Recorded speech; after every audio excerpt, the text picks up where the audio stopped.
Mushroom হচ্ছে একটি অত্যন্ত পুষ্টিকর এবং সুস্বাদু খাবার। বিশেষ করে যারা নিরামিষ খেয়ে থাকো, আমি তো বলবো তাদের জন্য একটি অত্যন্ত প্রয়োজনীয় খাবারও বটে। আমরা অনেকেই মাশরুম খেতে ভালোবাসি, কিন্তু কিভাবে মাশরুম পরিষ্কার করতে হয় সেটা জানি না। আজকের এই ছোট্ট ভিডিওতে কিভাবে মাশরুমের স্কিন বা চামড়াটা পরিষ্কার করতে হয় আমি তোমাদের সঙ্গে সেটাই শেয়ার করছি। দেখো, একটা ছুরির সাহায্যে এভাবে কিন্তু খুব সহজভাবে আমি মাশরুমের স্কিন বা চামড়াটা পরিষ্কার করে নিচ্ছি। তবে এই কাজটা একটু ধৈর্য এবং সময় নিয়ে করতে হবে। আমাদের অনেকেরই আছে যাদের মাশরুম খেলে অ্যালার্জি হয়। বিশেষ করে আমি তোমাদেরকে নিজের কথাই বলবো, আমার কিন্তু মাশরুমে খুব অ্যালার্জি হয়।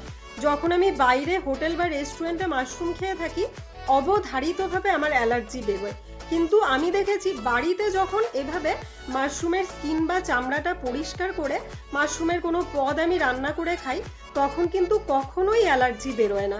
তো যারা মাশরুম খেতে চাও কিন্তু অ্যালার্জির ভয়ে খাও না, আমি বলবো এভাবে মাশরুমের চামড়া বা স্কিনটা পরিষ্কার করে একবার কোনো পদ রান্না করে দেখতে পারো। যদি না অ্যালার্জি হয় তাহলে তো পরবর্তী সময়ে খেতেই পারবে।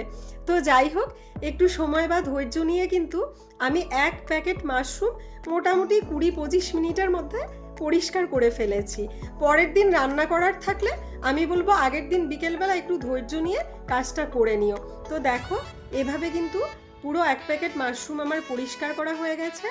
এবার আমি ঈষদুষ্ণ গরম জলের মধ্যে বেশ কয়েকবার এভাবে মাশরুমগুলোকে ধুয়ে নিচ্ছি। তাহলেই কিন্তু রান্নার জন্য মাশরুম রেডি হয়ে গেছে। তো যাই হোক, যদি আজকের ভিডিওটা ভালো লাগে তাহলে অবশ্যই একটা লাইক করো এবং কমেন্ট করে আমার সঙ্গে থেকো।